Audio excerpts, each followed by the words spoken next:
The heat in this wretched sack was stifling, the rough fibers scratching against my bare arms. My heart hammered a frantic rhythm against my ribs, a wild bird trapped in a gilded cage. Every bead of sweat trickling down my spine felt like a betrayal of the regal composure I was desperately trying to maintain. They had presented this as the only way, a humble offering, a gift for the great Caesar. Humiliation warred with hope in the pit of my stomach. Rufio, that brutish centurion, had scoffed when my servants presented the rough spun sack used for vegetables. What trinket does the fallen queen offer now? His eyes, hard as flint, had swept over me with an unconcealed disdain before he barked orders to his men to carry it in. Fallen. The word echoed in the suffocating darkness. A cruel reminder of my brother's treachery and Rome's unwavering power. But I am Cleopatra, daughter of the Ptolemies. I will not be reduced to a footnote in history. Caesar, the man who toppled empires, will see me. He will see beyond the desperate guise of this offering, beyond the rumors and the propaganda. He will see the fire in my eyes, the intelligence that shaped a kingdom, the will that refuses to be extinguished. The voices outside shifted. Louder voices, the clatter of armor, the unmistakable resonance of Roman authority. We were there. My breath hitched. This was it. The moment that would either restore my throne or seal my doom. A gruff voice ordered the sack to be emptied. My fingers tightened on the papyrus scroll hidden within my robes, the words I had carefully chosen burning in my memory. Then a sudden flood of light. I blinked, disoriented, and then I saw him. Gaius Julius Caesar. He stood amidst his officers, an aura of command radiating from him like heat from the desert sun. His gaze, sharp and assessing, fell upon me. For a fleeting moment, the weight of my desperation threatened to crush me, but then I lifted my chin, met his eyes directly, and spoke. I am Cleopatra, Queen of Egypt. My voice, though softer than I would have liked, held a note of unwavering defiance.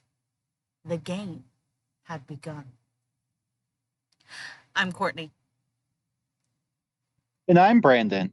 Take a trip with us at the Time Travelers Club. Today we will be starting not in Ptolemaic Egypt, but a little further out, on a Roman ship on the rough waters of the Mediterranean Sea. Rome was in the final throes of a major civil war of epic proportions. Two rivals who were then friends, who were then back to rivals and bitter enemies, had just finished a battle. Pompey the Great had lost and was fleeing for his life with what remained of his forces. Hot on his tail, though, was Julius Caesar, who realized the danger that Pompey, free, would possess to his political ambition and newly acquired power. All of the fighting, all of the bloodshed, and everything he had worked for would be for nothing if Pompey was allowed to just walk away. But the two men had history. Pompey, who had been Julius Caesar's senior at one point, and also his son-in-law after he had married Caesar's daughter. But that had ended in tragedy for both men after she had died, and the bond that had kept the first triumvirate together dissolved rather quickly. There was nothing in the way of either man's ambition after that.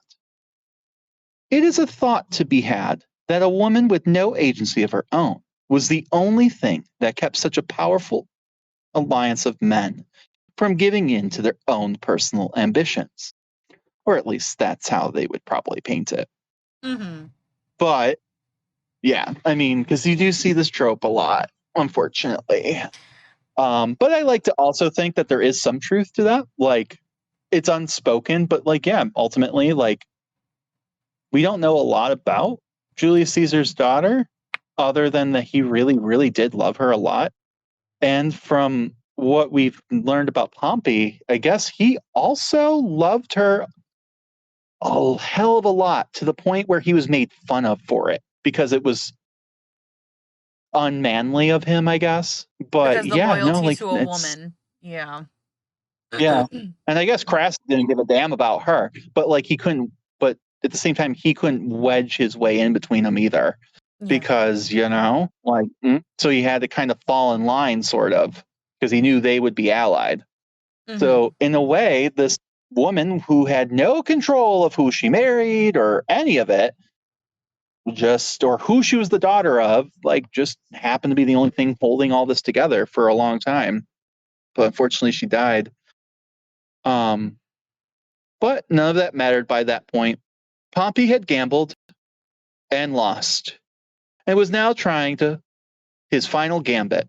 Both men knew that Egypt, while politically unstable, was an opportunity for whoever got there first. Egypt, while suffering this crisis, was still the wealthiest and material rich kingdom in the Western world this time, as Pompey certainly knew. Mm-hmm. His whole connection with Ptolemy, with Cleopatra's father. Oh yeah, collecting on those More debts. important, they owe him one, if nothing else. And more importantly, it was still independent with its own rulers. While in the past they had been influenced into doing the bidding of states like Rome, they did not have absolute control over the region. And since Rome herself was incredibly unstable, whoever held Egypt would be indebted to her. So, Pompey's fleet arrived off the coast near Pelusium, a city strategically located at the easternmost mouth of the Nile. This was a significant port and a natural point of entry into Egypt from the east. He anchored his ships offshore and sent envoys to the young pharaoh Ptolemy XIII, who was then residing in Pelusium with his court and army, which included a significant Roman contingent left by Pompey's former ally, Aulus Gabinus. Pompey's message requested safe harbor and assistance in his ongoing conflict with Caesar. Pompey's arrival in Egypt was a desperate gamble following his crushing defeat at the Battle of Pharsalus. He sailed to Egypt, a kingdom he believed owed him a debt of gratitude for his past support of Ptolemy XII, the current pharaoh's father. Ptolemy's chief advisors, the eunuchs, Pothinus, and the general, Achillas, and the rhetorician, Theodotus of Chios, deliberated on how to respond. They were acutely aware of Caesar's decisive victory at Pharsalus and feared the repercussions of harboring his defeated enemy. Theodotus is famously quoted as saying that a dead lion does not bite, arguing that Pompey's death could curry favor with Caesar and prevent Egypt from becoming a battleground in a Roman civil war. They decided on a deceitful plan. They sent a message to Pompey expressing their willingness to grant his request and invited him to come ashore. To make it seem like a welcoming delegation, they dispatched a small boat carrying Achillas, Lucius Septimus, a former Roman officer who had served under Pompey, and several other men. As Pompey approached the shore in a small vessel accompanied by a few of his close associates, including his young son, Sextus Pompeius, he was likely anticipating a formal reception. However, the demeanor of the approaching Egyptian boat was far from welcoming. Plutarch's account details the grim scene. As Pompey's boat drew near, Septimus rose and addressed Pompey in Latin. Pompey, recognizing him, likely felt a flicker of hope or at least familiarity. Just as Pompey was about to step ashore, leaning on the arm of one of his freedmen, Septimus drew his sword and stabbed Pompey in the back. Simultaneously, Achillas, and the others joined in the attack. Pompey, recognizing the betrayal, and probably the fact that there was now metal in his body, reportedly did not utter a word, but merely pulled his toga over his face and silently endured the fatal blows. So, not even giving them the satisfaction of noise. That Well, is you know what's some wild? stark Like, I'm stoicism. pretty, yeah, and you know what's, I could be wrong about this, but I'm pretty sure the same thing is brought up again when, spoiler alert, Julius Caesar gets assassinated. Mm-hmm. And I'm pretty sure the same, like, I think it's like the same story. It's like he gets stabbed in the back, and eventually he just pulls his like toga over his face. And like, I don't know if that's like a trope or what, but yeah. I'm not sure, honestly. And I know body language and how it's come over time. I know Yeah. Rome saw tears as something that was emasculine, hence why we still get Well, like like, the boys don't cry thing today. But but also like there's a mythologizing, and a lot of these accounts are yeah, written much later. true. No one's there like writing it down as it's happening. And even if they were, no one's going to be like, oh, yeah. And then he cried like a bitch.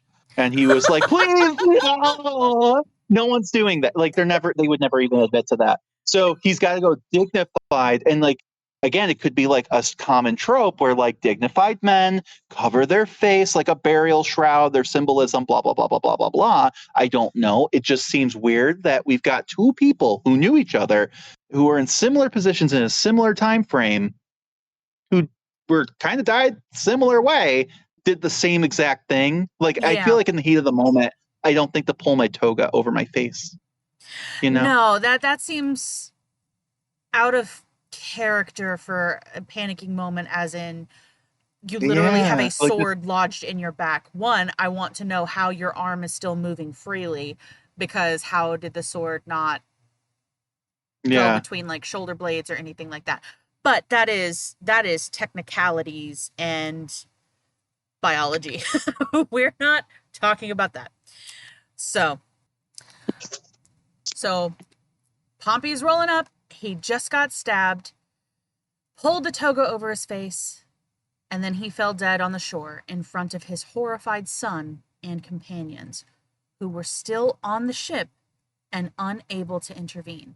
And I honestly wonder if his son was the one that stated it just to Yeah. preserve his dignity, because he was Yeah. I one was of the going to say, I mean, like, witnesses. duh. He's not going to be like, yeah, my dad cried like a bitch. Like, no, he's going to be like, oh, yeah, no, like he died with dignity. And even though he's being stabbed, he somehow found the time to hide his face from their shade. I don't know. Like, it's absolutely sounds legit. Who knows? But But the he did. assassination, the assassination of Pompey the Great was a swift and brutal act of treachery, meticulously planned by the advisors of the young Egyptian pharaoh Ptolemy XIII. Here are the detailed events as they unfolded near Pelusium in September of 48 BCE. So he did. Pompey, a man who had once commanded vast armies and shaped the course of Roman history, their golden boy, died. Died on a foreign beach at the hands of some former subordinates of Rome. Caesar arrived in Alexandria a few days after the assassination, landing with a relatively small force. The manner in which Pompey had been killed and the subsequent presentation of his severed head elicit a complex, shall we say, reaction from Caesar, as described by various historical sources. Plutarch and other historians recount that Caesar reacted with horror and grief upon being presented with Pompey's head. He is said to have turned away in disgust and even wept at the sight of his former son in law and political ally's brutal end. This display of emotion can be interpreted in several ways. genuine sorrow for a man he once had close ties with. We could take it at face value, I suppose. Outrage at the treacherous and un-Roman manner of his death. Or a calculated public performance to distance himself from the assassins and garner sympathy. I can say, you know what? I don't know. Like I could see him being pretty upset. Like it was his victory, if nothing else, right? Yeah. And they stole that. But if you do look at it from like a political situation, he didn't want him dead. He kind of wanted him alive because he did. Caesar did this thing where, like, when he beat people, he specifically wanted them alive so that he could maybe march them through like a triumph or something, but then go ahead and forgive them. And, like, you know, and all the like bad blood's gone. And that meant they looked like pieces of shit if they ever rose up against him again. Talk about emotional And blackmail. yeah, it's emotional blackmail for sure. And that was like his thing. And like Roman men really hated it, right? But so like it was like one of those things now he couldn't even do that. He was Yeah. worth more to him alive than dead. And like again, like to be fair, there was history between these guys. I'm not saying he wasn't upset. And honestly, imagine if you show up under the pretense, like, yeah, we got Pompey right here for you. He's like, hey, cool. And you walk in, they're like, ta-da, and they like show you his head on a silver platter, literally. Like, I might also be repulsed if I was not expecting that. I mean, Like, I think that would be a rather human reaction overall. yeah, Because when I speak metaphorically, I want his head on a silver platter. I don't mean it literally. yeah, and Unless like, maybe I do, and then I will say it explicitly. again, But it's just he wasn't even asking for that. He's just like, you know, trying to capture Pompey, and they're like, I guess they're not lying. They're like, yeah, we got Pompey for you, and he's like, hey, cool. No one mentioned he dead. no one meant, You and know, I think really, and this is of course my projection. I think he would have taken offense to the fact that they got Pompey in a state mm-hmm. of deceit, because Oh, of course, that's the there's un-Roman that. part. It's very un-Roman, and it is very much unmanly, because Yeah, it but is the realm un-Roman, of women and liars to stab in the back. It is the realm. yeah, That is not how you fight. Our fights have no, rules, and this is rule breaking. and we have to. And I want to just point this out. We have to remember this is Rome at the beginning of empire. So, like, the Republican Roman values are very martial, very honor bound, so on and so forth. As we become empire, this is fucking nothing. This is all the time. But like, and I think in our like culture, like our mind as culture, pop culture wise, like oh well, that's not surprising. 'Tis Rome. Like, look at the pot calling the kettle black. They really didn't. They had political like machinations and deceit, but like not like this. And like when we talked about that late during our late Roman Republic episode, when we talked about like how they gave those guys no trial and like choked them in a pit, like that was wild, Mm-hmm. becomes commonplace later, but up until that point, and this was within like a decade or two, this is like unheard of, right? So like, and do I think he wept? No, I think we're laying it on a little thick there, but Plutarch, but I do think he was upset. I don't think he was. I think he was caught by surprise for sure. If nothing else, if you go into a room expecting to see someone alive, and then not only are they dead, but they literally go, "Oh, would you like dinner?" and ta-da, reveal their head, It's and you're not disturbing. expecting it. I think I'd probably retch too. Like, that's gross. What the hell, dude? And I'm not. What I'm is sure wrong he's with seen you his. mentally? Like, Yeah. what the fuck? Like, and I'm sure this guy has seen plenty of bloodshed, plenty of fucked up shit like that. But like, again, there's a difference when you're in battle and there's all this lead up, there's a siege and all this crap. It's not like you just walk into the room and like everything's fine, and then all of a sudden it's not. So like I think that's just human, and I don't care Yeah. how hard you are.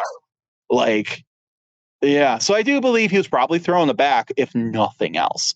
And But I agree. how broken was he? I'm sure it was complicated for him. I'm sure he wasn't completely unemotional.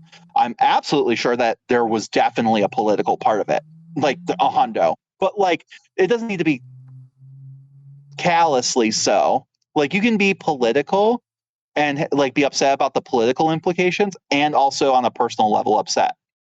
So Two things can be true simultaneously, especially if technically they're not, those two things are not in opposition of one another.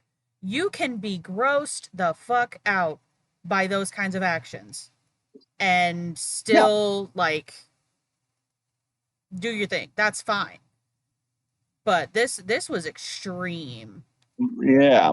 And with that being said, surprise, surprise, Caesar was pissed. Caesar was reportedly angered by the Egyptians' audacity, which I love that Roman audacity, but whatever, their audacity in taking it upon themselves to execute a Roman citizen. Mm-hmm. This is a little more pot calling the kettle black, just saying. Just a little After we bit. remember what happened to Bernie, but whatever. Whatever. Rules for thee, but not for me. Yeah.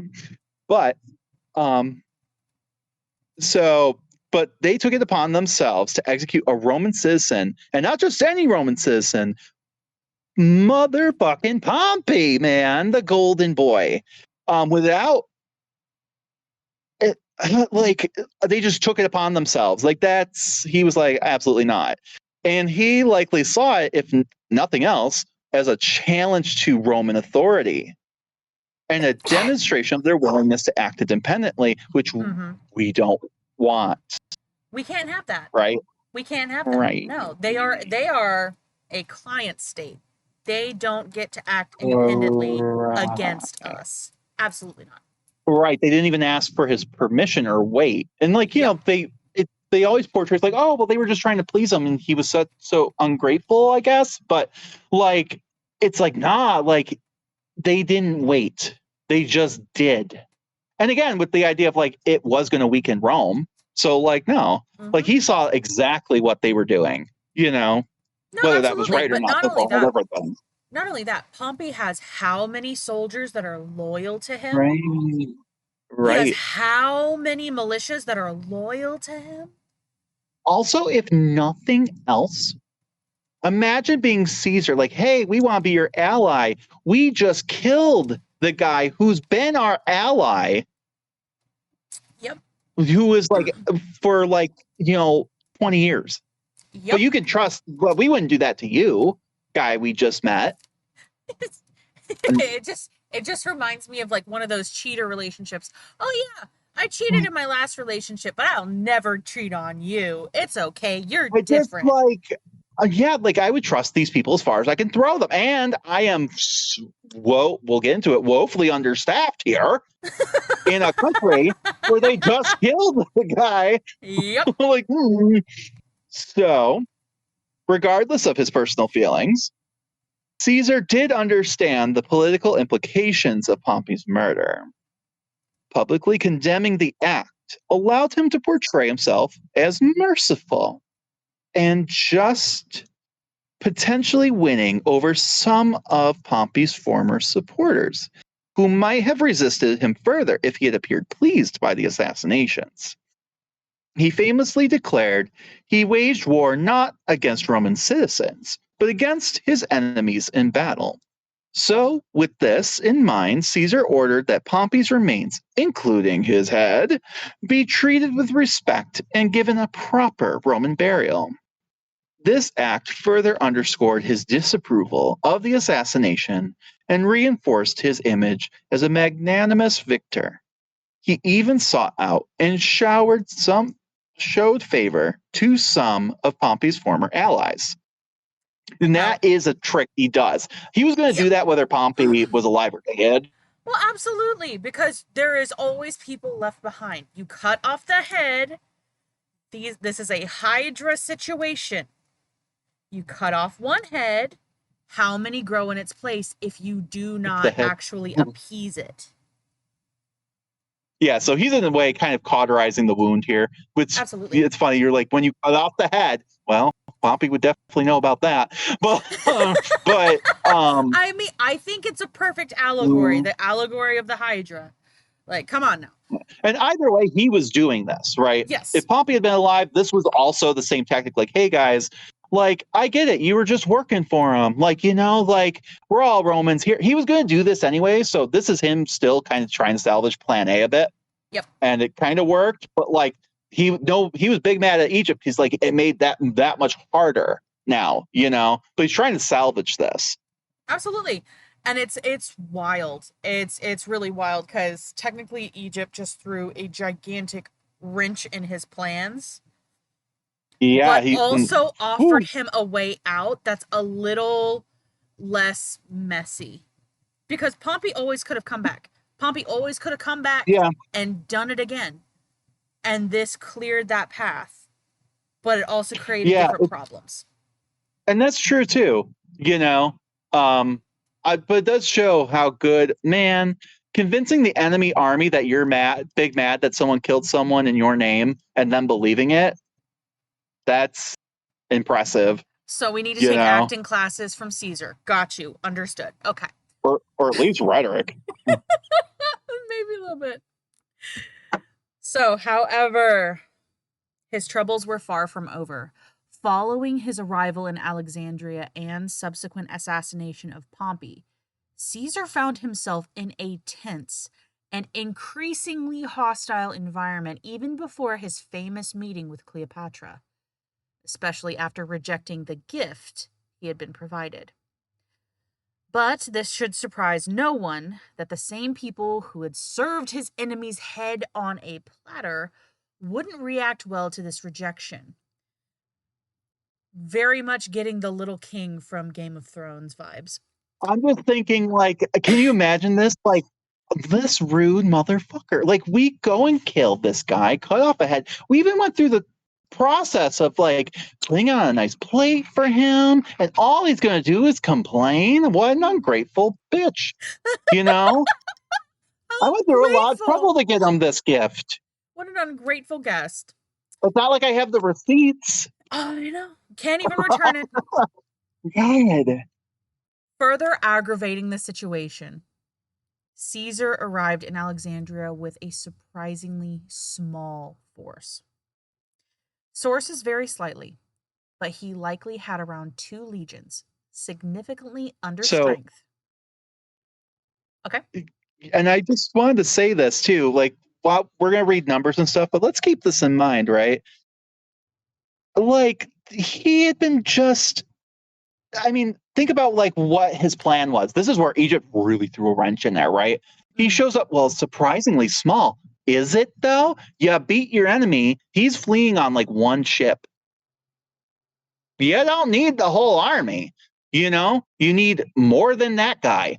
Send the rest home. They've been fighting their ass off. We'll get into that when we talk about Mark Antony a bit. But like, these fuckers had been at war for like ever, like a decade. Like, these people just wanted to go home, and like every time they would go home, or try, like there'd be something else. So he's like, okay, go home. I'm gonna bring me and a couple of like my best men, right? And we're gonna go get his ass. But you don't need the whole army. And then you show up, and he did. And you're in a country with an army that was just meant to be like a task force, surrounded by civil war and people who have all their soldiers. Yep. And no, it's complicated because war is always a numbers game. Doesn't matter what time period you're looking at. It is always a numbers game. So, and it's like he's not a big dummy. It's just like he was smart. He was smart for what should have happened, but it didn't. And that's the problem. Like it seems like a small wrench. They killed him instead. Politically, yeah, clearly it was salvageable. He kind of got the same end result. But on a conflict scale. He had no intention of going to war or anything after this. Absolutely. So So it was significantly under strength. It totaled perhaps 3,200 infantry, and 800 cavalry. He also had about 10 warships from Rhodes and a few others from Asia Minor. So it seems like a really big force, but in comparison, it's really not. would you invade a country with it? Probably not. Hell no. You wouldn't invade a country with it, but to go You and won't, apprehend a commander? Sure. like, you're going to invade Egypt. Egypt, no. even when they're down, no. You can barely take a city with something like that. Exactly. Mm. So this was perhaps enough to apprehend a defeated and desperate rival, but these men had been marching into war for months now. This was supposed to be the end of it before they had gone home. They had not been prepared to start a new fight with Egypt, who by comparison were absolutely rested and on their home turf. This limited force would prove to be a major factor in the events that unfolded. As previously discussed, Caesar displayed public grief and outrage at the treacherous killing of Pompey.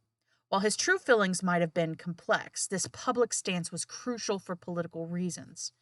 Despite his small numbers, Caesar immediately acted with the authority of a Roman consul. He took up residence in the royal palace quarter of Alexandria, a move that was likely perceived as an infringement on Egyptian sovereignty by Ptolemy XIII's court. He also had the fasces, the symbols of Roman magisterial power, carried before him, further irritating the Alexandrians. Caesar promptly demanded the repayment of a substantial debt owed to Rome by Ptolemy XII, the deceased father of Ptolemy XIII, and Cleopatra. He also declared his intention to arbitrate the ongoing dispute between the siblings, citing Ptolemy XII's will, which stipulated joint rule. This intervention in Egyptian dynastic affairs was a direct challenge to Ptolemy XIII's sole rule and the influence of his advisors. We gotta love Roman audacity. I mean, it's like, Roman audacity, but at the same time, it's more of just like, hold on, you two are not fighting fair. Dad's gonna step in now. That's to be fair. That's the way he's trying to, going to spin it. But like, think about this. Imagine, right? Mm-hmm. Again, this guy's a fucking foreigner. He goes in there and just takes over their White House.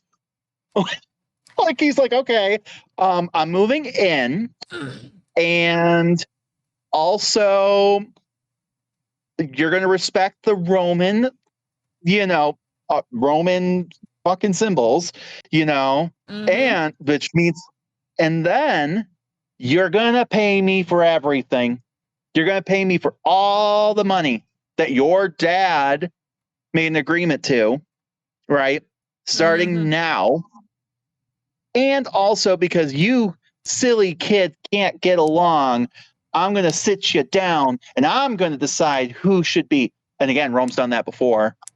Yeah. Roman audacity. And I got to say, I don't think this was a lovely political maneuver on his part. I'm just saying. Like, I don't think it was, and I don't think you could have a good political maneuver. Even if you left them alone, it was still going to be bad.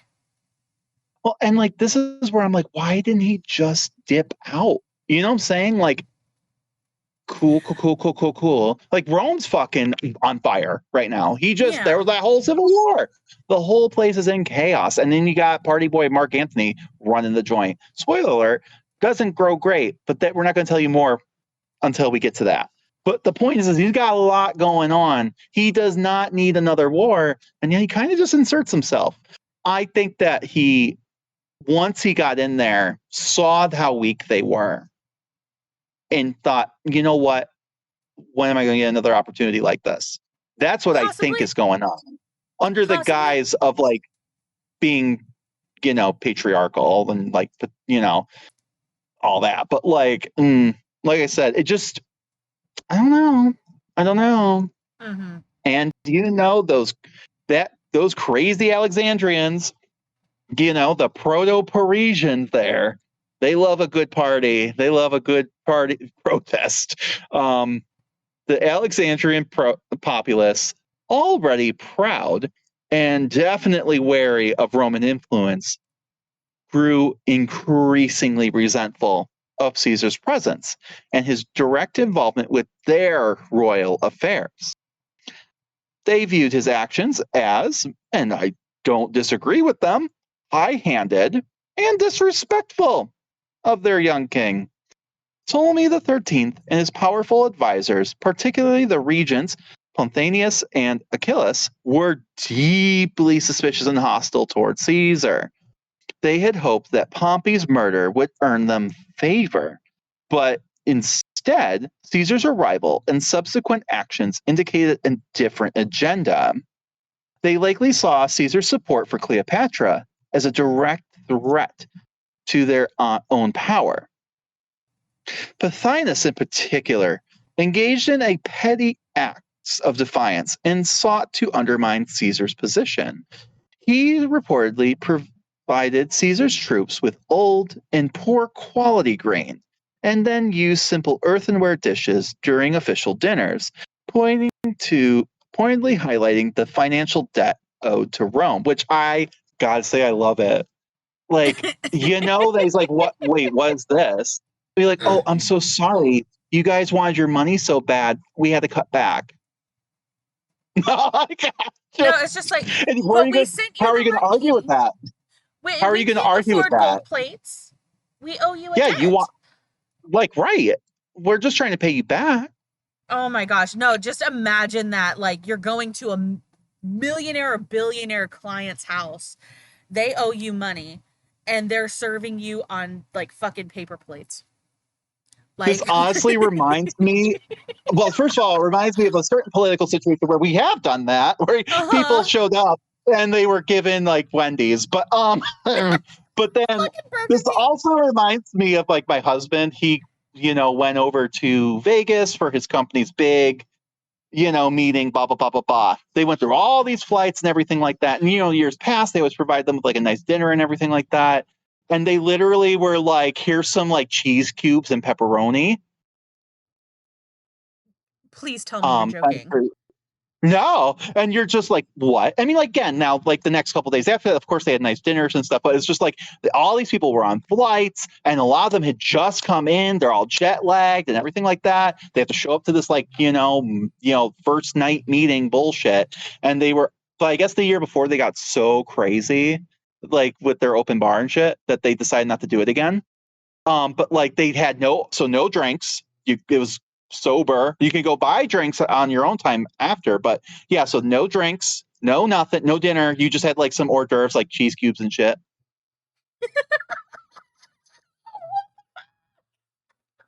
People were big mad, but this is I giving that would be too. energy. I'd be like, are But we to be poor? fair, Are we the poors? Are we the like, and I kind of love it's kind of giving the same energy though.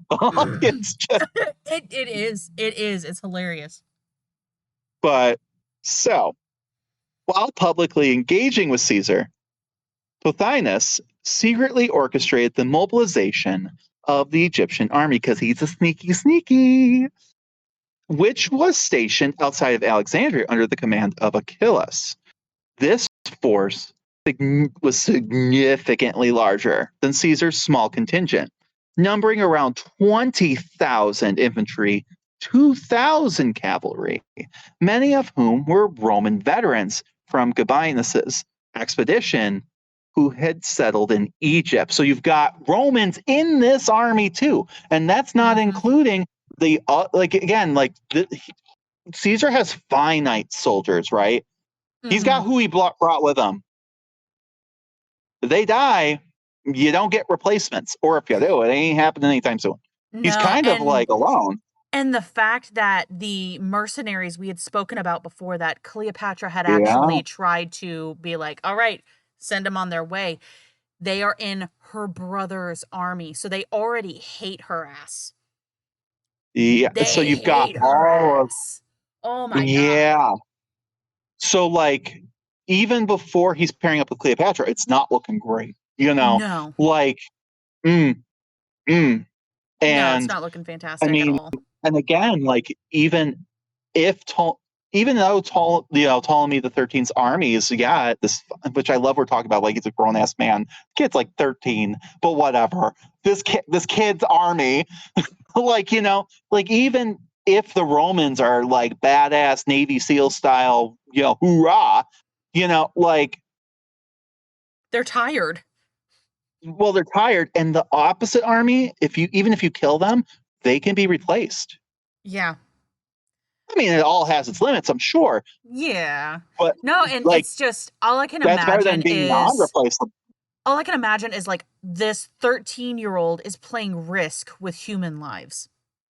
Yeah, and we have to remember, like, yes, this quote unquote civil war has been going on, but like as we discussed, there really hasn't been any like fights or anything yet. It's Yeah. just been a lot of like posturing. So that's why they're well rested, because they're it's literally the best time. They Mm-hmm. are super pumped, they're hyped up, they're literally battle ready because they've been waiting for a fight for a while anyway, but they haven't actually had to fight yet. So they're just Yep. itching. Oh gosh. So Caesar, a seasoned military and political strategist, was undoubtedly aware of the growing hostility and the potential threat posed by the Egyptian army. However, unfavorable winds prevented his fleet from leaving Alexandria, and he was awaiting reinforcements from his legions in Asia Minor. So, despite Well, the there it rising is. tensions, I'm sorry? I'll say there it is. That's why I'm like, well, why didn't you just leave? Well, there you go. I forgot about that part. It happens. If you can't sail out. If you can't leave, you posture as if there's a reason why you're Yeah, there, so you don't feel like you're. yeah. And on it There it keeps you in a is. position of power versus a position of being a guest. And you know what? Just as like kind of like a weird 2-second aside, when we were talking about remember when we were talking about Cleopatra's mom, and we're Yes, like that it's important to have all the data. This is why, right? This seems like a absolutely. trivial piece of data, but say they hadn't included that, paints Yeah, a different picture now, doesn't it? it does. So, It definitely but does. anyway, So, despite the rising tensions, Caesar made some attempts to de escalate the situation. He sent envoys to Achilles, ostensibly in Ptolemy's name, urging him to keep the peace. However, Achilles, realizing these messages were from Caesar, became contemptuous and rallied his troops against the Romans. Jesus Christ, that's a bad idea. One of Caesar's messengers was killed. oh no, Alexandria was on the verge of open warfare. Achilles and the Egyptian army were poised to move against the Romans, who were confined to the royal palace quarter with limited resources and facing a vastly superior force. It's all a numbers game, guys. The mm-hmm. stage was set for the protracted and dangerous siege of Alexandria. The arrival of Gaius Julius Caesar in Alexandria in the autumn of 48 BCE marked a critical juncture in the protracted Roman Civil War and irrevocably altered the political landscape of the Ptolemaic kingdom.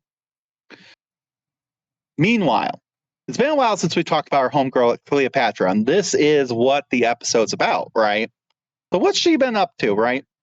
Well, Cleopatra, having been effectively exiled from Alexandria due to the machinations of her brother and his advisors, blah, blah, blah, blah, blah, blah, had established her own presence with a nascent military force also in Pelusium, the strategically important position, um, and was contesting Ptolemy's authority. That's where we left her last time.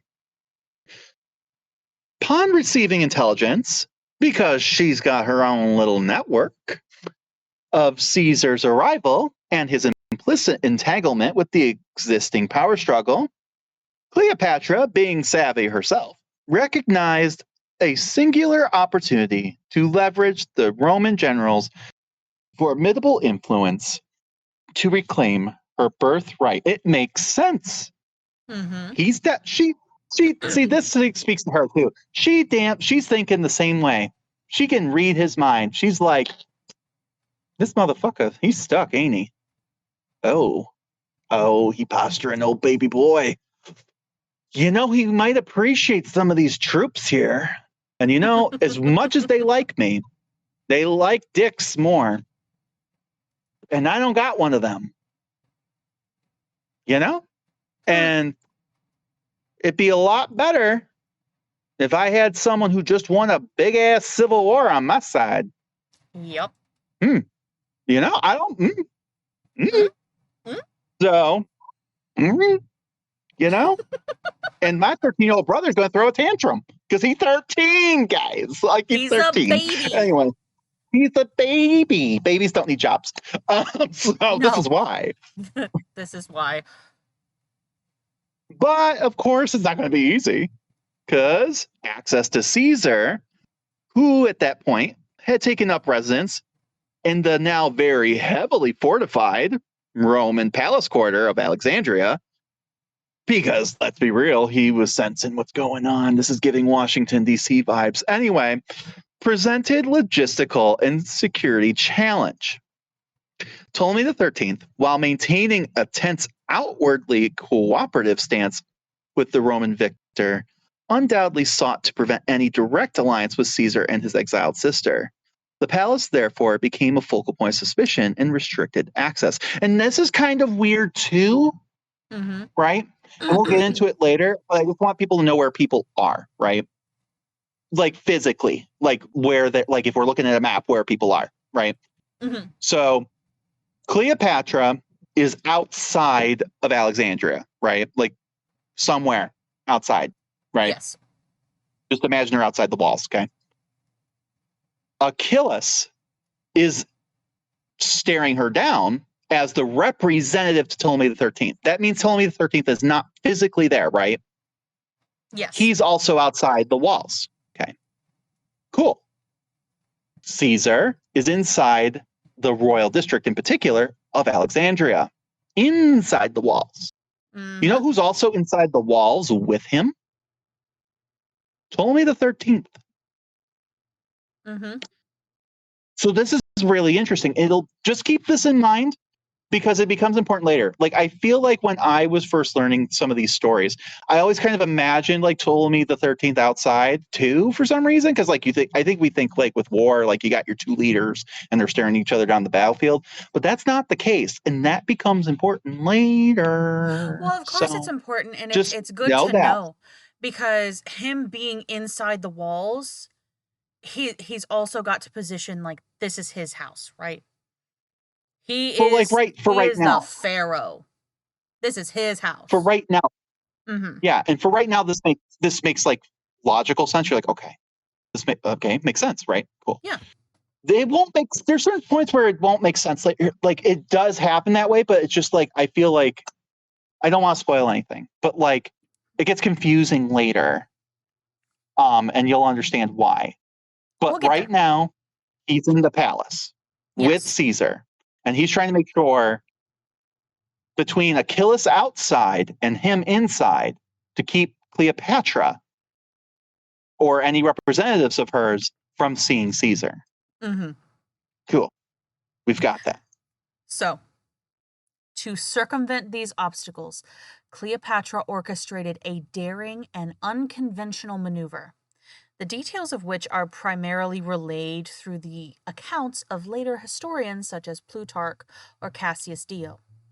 The most widely disseminated narrative describes Cleopatra's surreptitious entry into Caesar's presence concealed within a carpet or a linen sack, accompanied by a single trusted attendant, likely Apollodorus of Sicily. This seemingly innocuous item was presented at the palace gates under the guise of a gift intended for the Roman general. The element of surprise, coupled with the seemingly ordinary nature of the offering, likely facilitated their passage through the palace guard. The attendant, feigning deference, would have navigated the complex of courtyards and corridors, ultimately gaining access to Caesar's personal quarters. Once within the confines of his chambers, Cleopatra revealed herself.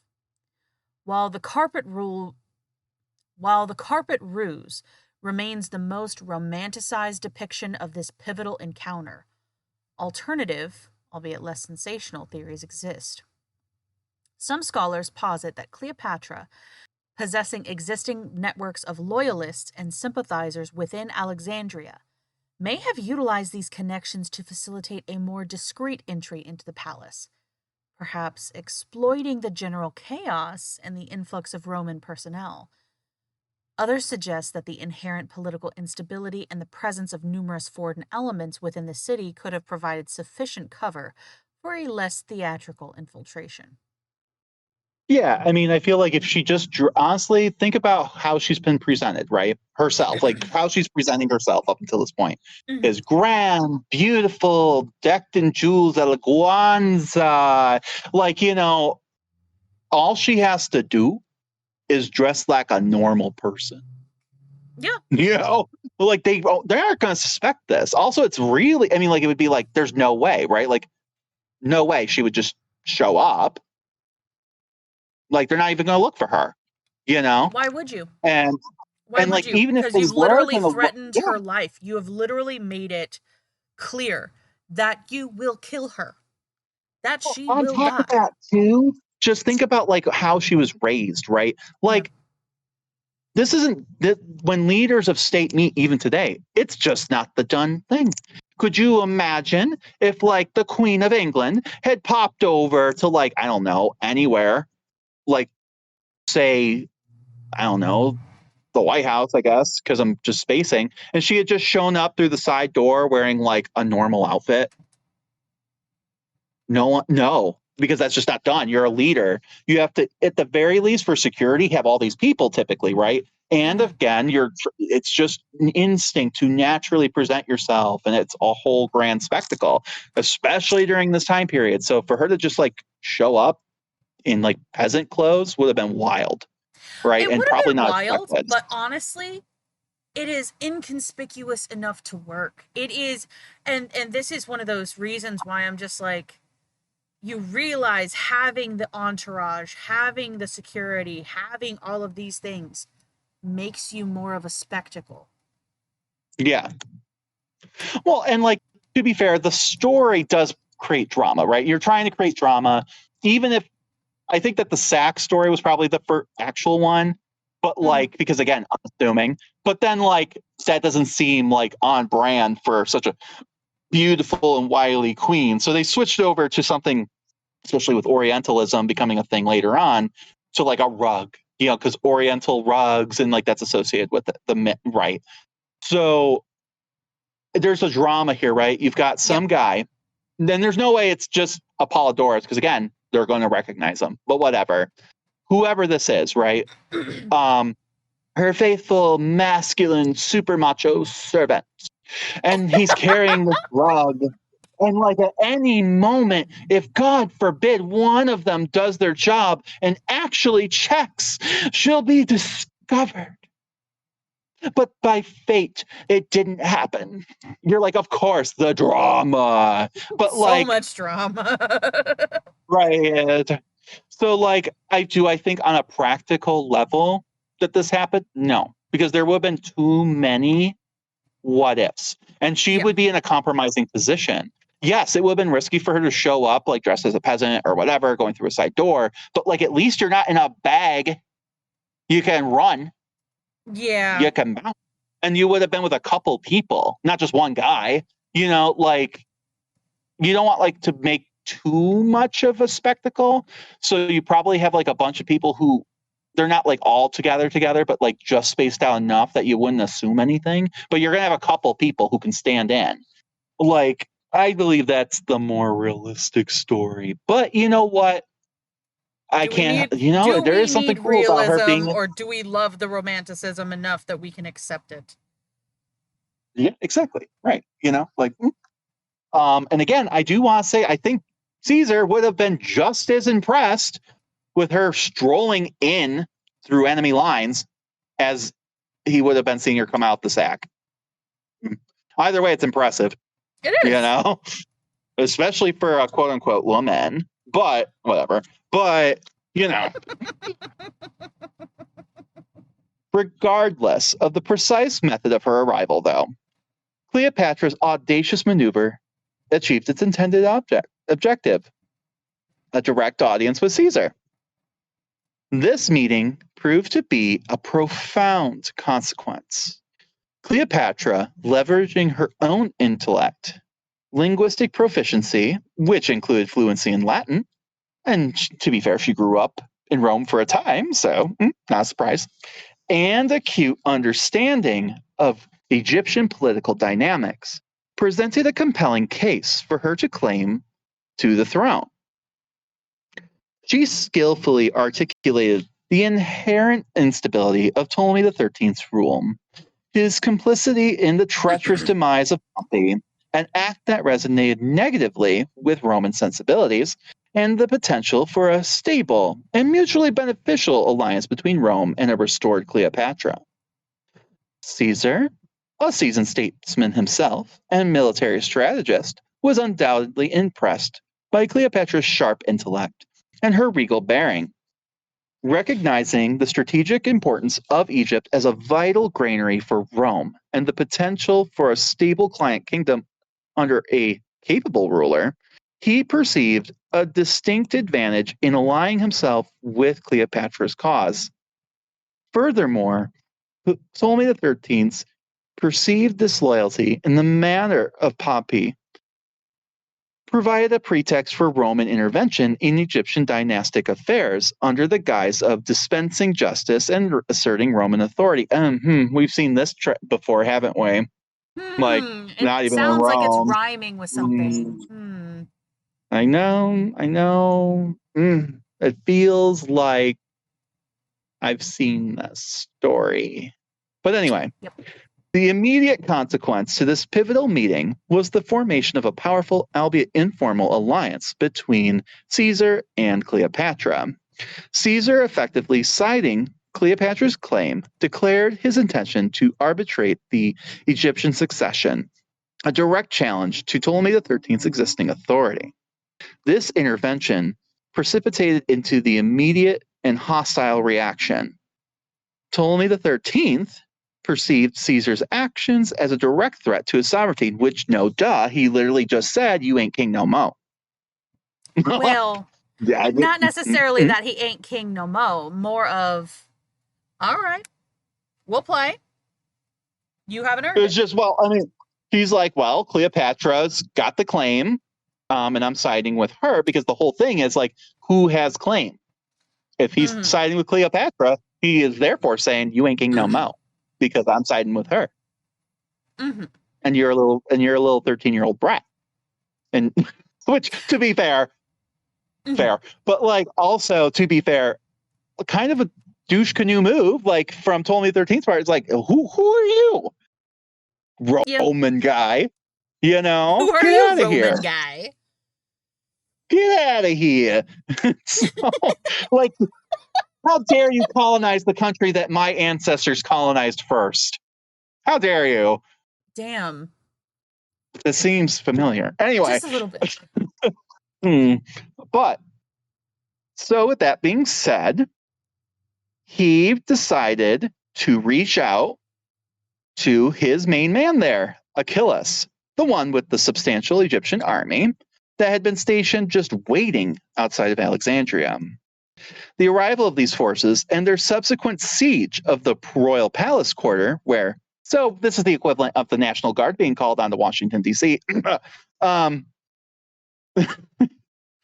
the subsequent siege of the royal palace quarter, where Caesar, Cleopatra, and respective retinues were situated, marked the commencement of the protracted and perilous Alexandrian War, which would go on for about a year. The clandestine meeting within Caesar's chambers has ignited conflict that would determine the fate of Egypt and further entangle Caesar in the complex web of the Ptolemaic dynastic struggle. The clandestine alliance forged within the royal palace ignited an immediate and violent conflagration. Ptolemy XIII, incensed by Cleopatra's audacious maneuver and Caesar's overt support, unleashed the might of the Egyptian army upon Alexandria. The arrival of Achilles and his substantial forces, numbering approximately 20,000 infantry and 2,000 cavalry, many of whom were seasoned Roman veterans from Gabinus's expedition, transformed the vibrant port city into a theater of war. The primary objective, to dislodge Julius Caesar, eradicate Cleopatra's burgeoning influence, and reinstate Ptolemy's unchallenged rule. Because we can't co-rule. That's literally what it is. To be fair, you people go, oh, he was a bad king, or he's viewed upon as a bad king. What would you have done at 13 if your big sister took everything away from you and he had some old fart fucking telling you what to do, who didn't even, he doesn't even go here. He doesn't even go here. This is on brand for a 13-year-old kid, okay? It is. Especially, I don't care, even if a 13-year-old kid hadn't been raised to believe he was fucking God on earth, I think this is the same result, Quite possibly. Therefore, if he was raised to believe he was God on earth, I think, we're not surprised here. Caesar, a military commander of unparalleled experience, found himself in a precarious predicament. His initial contingent of legions, though composed of battle-hardened veterans, was significantly outnumbered by the besieging Egyptian army. Trapped within the confines of the royal palace quarter, a strategically vital area likely containing essential supplies and offering access to the harbor, Caesar faced a hostile city and a determined enemy. Despite the numerical disadvantage, Caesar's military acumen manifested immediately. He ordered the rapid fortification of the palace quarter, transforming it into a defensible stronghold. Key buildings were secured and lines of communication were established with his fleet of Rhodian and Asia Minor warships, which, while smaller than the Egyptian naval forces, possessed superior maneuverability and experienced crews. The siege commenced with relentless Egyptian assaults on the perimeter of the palace quarter. Achilles' forces, employing infantry charges and rudimentary siege weaponry, attempted to breach the Roman defenses. They sought to undermine the walls and overwhelm Caesar's legions through sheer numbers. However, the discipline and tactical prowess of Caesar's veterans, coupled with his strategic deployment of his limited forces, repeatedly repelled these initial offensives. Yeah, if nothing else, he knows how to play a siege. And we'll again get that more with Mark Antony. But this ain't even the worst one. He's it's not great, but we're in a palace this time. Literally, when he's in Gaul, he's literally in between there's the city he's trying to besiege, and then he had to build another wall behind him to keep the support from coming in. Rock in a hard place. At least he doesn't have to worry about that this time. Also, I will give him that. Egypt, a desert people, are not super well known for being seafaring. So, No, they are not. I mean, they could have a bajillion ships, but will they know how to use them? Are they even that good? Probably not. I mean, and yes, these were Greek Egyptians, to be fair. But at this point, if nothing else, his people were just really well seasoned. They knew what they were doing. And a lot of these people who were manning this navy were new. They're new people. They're not going to know. So of course, and they're smaller and just easy to move around. So as long as you don't get into open conflicts with people, it's kind of a pain in the ass. But remember, even though he's not in necessarily the worst position here, it's finite. Yeah. Also, I will point this out. He's got one real big advantage right now. Remember where Ptolemy the 13th is? Inside the palace walls. Yeah. That's the part that's wild. And we'll get into that more later. But yeah. Yeah. Imagine waging war while your king is I know. inside of the walls that you're trying to breach. Like, just imagine that. Yeah, and to be fair, it's more that Ptolemy is like sending a message out. Like he's a political prisoner at the end of the day, but like Achilles and them know what to do. You know, like Yeah. they're doing it in his name, if nothing else. But like no one's gonna see again because he's not gonna kill the little. First of all, if you kill a kid, it doesn't look good, right? It just never don't looks look good good. regardless. Yeah. And remember, that was the whole thing Julius Caesar was supposedly pissed off about was them. How dare they kill his commander? You know, like, so if he does the same thing to a kid. Why do you have to do the accent? Come on, man. Because he was nasally. He had a big ass nose. But, like, for real. Like. Oh, it like. hurts. He, like, every statue of him looks like he's got to stick up his booty. Like, that's why. I mean, true. Like, but Very true. Like, that was an orifice that, like, no one was ever penetrating. Like, that was, like, if anyone ever laid siege to his booty, they were never getting in because it was that tight. Anyway, so. You're so unserious, I swear. On that lovely note, control of the harbor quickly emerged as a critical point of contention. The Egyptian fleet, while lacking the naval expertise of Caesar's Rhodian allies, posed a significant threat to his supply lines and potential reinforcements. Caesar, recognizing the danger, engaged the Egyptian ships in a series of daring naval skirmishes. In a decisive and strategically crucial move, he orchestrated the seizure of the Pharos lighthouse, the towering structure that commanded the entrance to the harbor. This audacious action not only secured a vital vantage point, but also disrupted Egyptian naval operations and facilitated the eventual arrival of much needed reinforcements. And again, I'm assuming since Cleopatra's in there with them, she's given some good advice, right? Well, She's going to tell them, right, like, tell them about the Egyptian tactics, how the ships are made. Like, I feel like, you know, like we're giving a lot of credit to Caesar here, but like, I'm going to say, take a wild gander that he's appreciating any help he can get from Cleopatra, you know? Absolutely. And the thing is, she was taught by these people that are controlling Ptolemy the 13th's armies, that are literally puppeteering everything. They were her tutors. They were her teachers. She is using the information that she gained from them to help beat them. Yeah. Right. And also, she's going to tell, like, she knows the layout of the city. She knows who's who, where's where, what's what.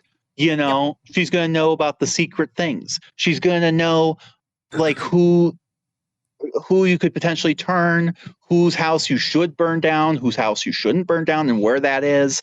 You know, like, it's going to be helpful, you know, and, you know, and then, like, we're not even mentioning the fact that she also was raised to know these things, period. Like, her daddy wasn't a dummy when he came to her education. So, you know, I don't think war was her first instinct on things, but she definitely knew how to, if nothing else, how to hold her own, or at least provide a supporting role to those who were more militarily affluent, you know? Absolutely. And I don't mean that she's not good at it and she kind of gets this rap as being a crappy military commander, but she really wasn't. Probably not as successful, I guess, as like Mark Antony or Julius Caesar. But again, that was their culture, dude, and they were dudes, and that was just kind of like expected of them and not of her. So, yeah. But amidst the escalating conflict, a devastating event occurred that would forever stain the history of Alexandria. It was a calculated maneuver to prevent the Egyptian fleet from falling into enemy hands and potentially cutting off his escape routes. Caesar ordered the burning of the ships anchored in the harbor. The ensuing conflagration tragically spread to the adjacent docks and warehouses, and according to several historical accounts, resulted in significant damage to a portion of the famed Library of Alexandria. Yeah. Damn it, Caesar. A repository. I don't think it's not like he planned it, but no, and it's not necessarily the sacking of the Library of Alexandria, but it was a pre-burn. Yeah. And like again, this happens unfortunately. It's just this was like one of those he gets kind of pinned as like why it. Yeah. But like I don't think it was on purpose. Strategically, it doesn't even make sense why you would. But like, yeah, it just kind of happened. Yeah. This was, of course, a repository of unparalleled ancient knowledge, which we talked about a little bit in our Ptolemaic Kingdom cultural episode a few episodes back. Mm-hmm. The precise extent of the loss remains a subject of scholarly debate, but the symbolic destruction resonated deeply, representing a cultural casualty of the brutal conflict. This siege dragged on for months, stretching from the late summer and early autumn of 48 BCE into the spring of the following year.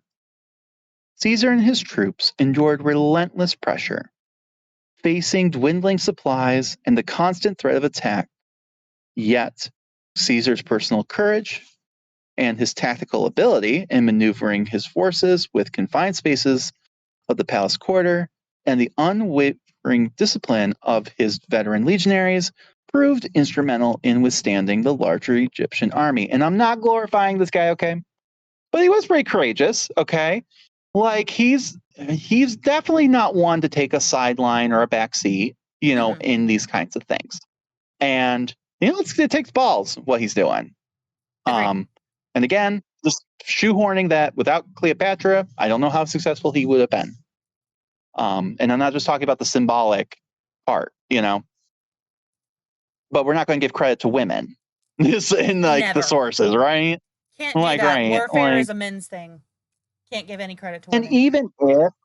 And even I think even Cleopatra wouldn't have wanted that because I don't think she felt like she needed that recognition. No. She knew.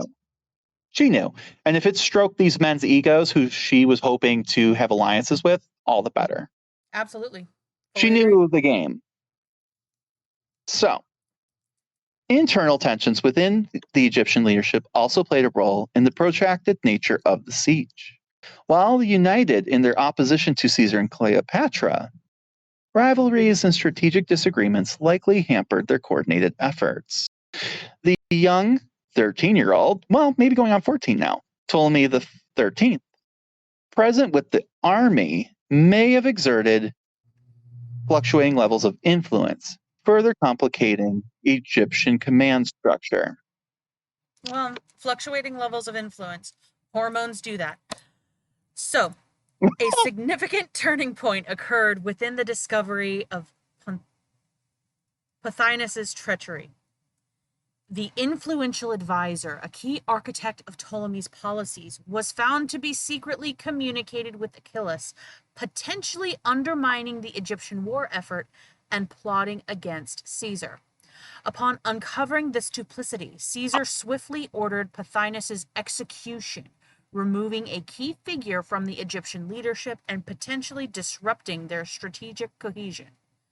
As the siege wore on, Caesar, acutely aware of his precarious situation, had dispatched urgent pleas for reinforcements to his legions stationed in Asia Minor and allied territories. The delay in their arrival only amplified the danger he and Cleopatra faced, and there, in the shadows, was someone no one expected. A young girl of only 14 would perhaps prove to be the greatest challenge Caesar had to face yet. And that is where we will leave it for this week. Dun, dun, dun. Dun, dun, dun. I can't wait to talk about her. I love her. God. No spoilers, though. No spoilers. Some of you, if you know, you know. And you can be in on this, but stay tuned if you don't. So, if you like what you heard today, please give us a positive review on whatever and all platforms you listen to this podcast on.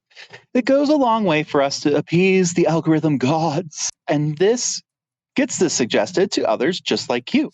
The more we can connect to fellow history nerds, the more we can build up a community and keep this show going. So wherever you're listening to this, whether it be Spotify, Apple, iHeart, or YouTube, if you like us, take the time to give us a positive review. It goes a long way for us. Also, we have a Patreon where you can hang out with us and get exclusive content like video casts where we might try to make some ancient recipes, talk about topics that couldn't fit into the main arcs of the podcast, and just generally being kind of batshit, dumpster fires. All for the price of a latte per month. Research materials and books cost a lot of money, and it takes a lot of time for us to create this show, so anything that you provide would be a huge help. Mm-hmm. And we have some pretty fun topics on there, We really including do. we talk about ancient winemaking. We go and talk about some batshit crazy stuff with Atlantis. That's a whole 3-parter. And we've got so many different plans. We're hoping to do like some about Hecate, and some witchy stuff. So if you're interested, definitely sign up. So if you have any ideas, comments, or just want to say hi, you can reach us at timetravelersclubpodcast@gmail.com. We can't wait to see you again next week. And as always, thank you for listening. Bye for now. Have a good one.